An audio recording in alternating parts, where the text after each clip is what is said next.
Two. Check. No feedback. Welcome back to the channel. Today I have a special one for you guys. We're going to be installing Defeedbacker. It's an AI software-based anti-feedback, anti-deverb that we're going to install today. I've been taking a look at this product and I'm super pumped to give it a shot here at our church. And boom, here's what it looks like. Comes in this computer here. It's an Asus Nook Pro. This is their higher end package that they offer on their website. I have no affiliation with Alpha Labs whatsoever, just a fan of some of their stuff. I'm gonna try to give it a shot and maybe walk you guys through how to install it here on the Digico 338 and see how I'm running it and see how you can apply it at your church or your concert or show. So I'm gonna walk you through the steps of installing Defeedback. Hopefully this gives you guys a little bit of insight on the physical connections as well. I see a lot of videos out there not really explaining the physical hardware connections that you have to make. So hopefully I can make this easy as possible for you guys to give it a go. Appreciate you guys for stopping in on the channel. All the love and support you guys been showing lately. It's greatly appreciated. Like I said, if you guys like the content, please like, subscribe, comment where you guys are from. How can I assist you guys? If you guys have any questions, I read every single comment. Love engaging with you guys in this community that we're growing here. So let's crack on with the video. Hey guys, quick heads up before we jump in. I'm sorry, but my mic actually died during this video and I had no idea while recording. So the audio might sound a little rough, but the information in this is still super valuable. So stick with me. All right, let's break down the physical inputs and outputs on the Focusrite, recommended by Alpha Labs. On the front of the interface, you've got your primary combo inputs. These are XLR and 1/4-inch combo jacks. That means you can plug in microphones, instruments like guitars, or line level sources. These inputs have gain knobs where you should turn completely off if you're setting it up like I am, using inserts on the console. Also no knock to Focusrite, but I highly doubt you want to use their preamps. Now here is where I got caught off guard just because I didn't plan for this. The way you get back into your desk is from the outputs of the interface, which only take TRS, which means you will need a 1/4-inch to XLR male to get back into the console. So out the stage box or local of your desk into the input of the Focusrite, and then TRS to XLR male into an input of the stage box or local to your desk. That is how you physically get in and out of the Focusrite. If none of that makes sense, please let me know in the comments. Sometimes this stuff can be challenging to explain. I for sure did a better job in the original video, so let's crack on to the rest of the video.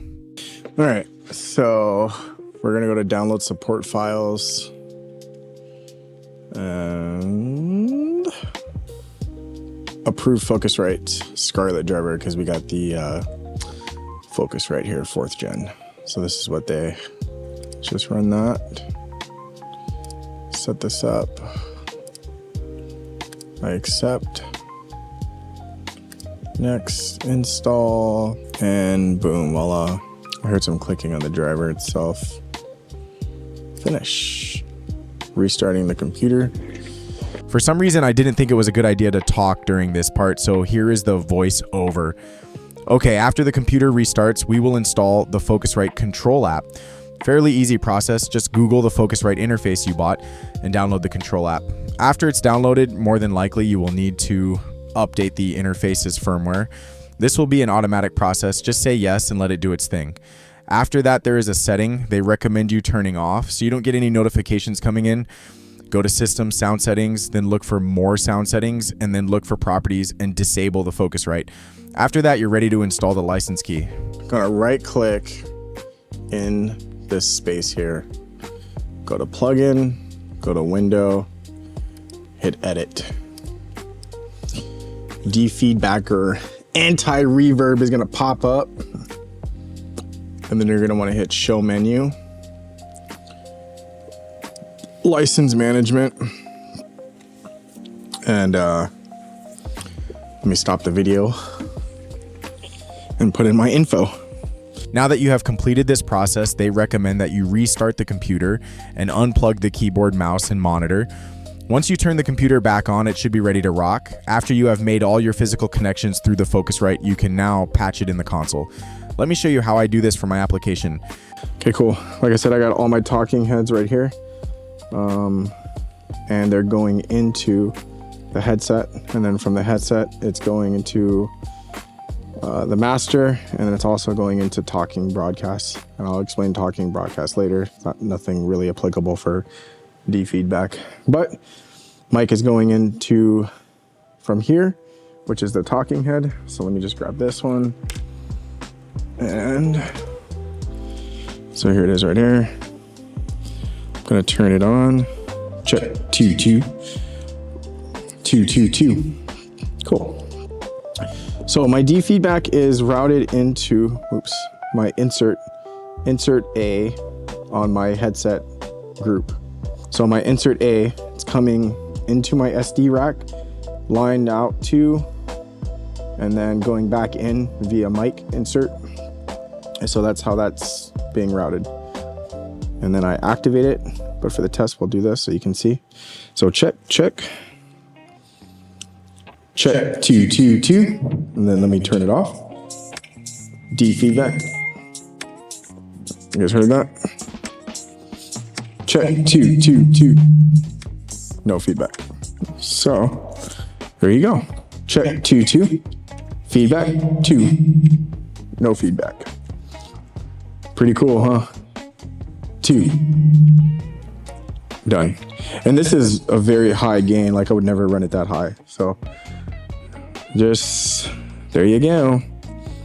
Well, let's just cut to the chase. I don't think the instructions was as cutthroat and easy as it says to be. Now, the good thing is that I am making this video, so you can just follow this video.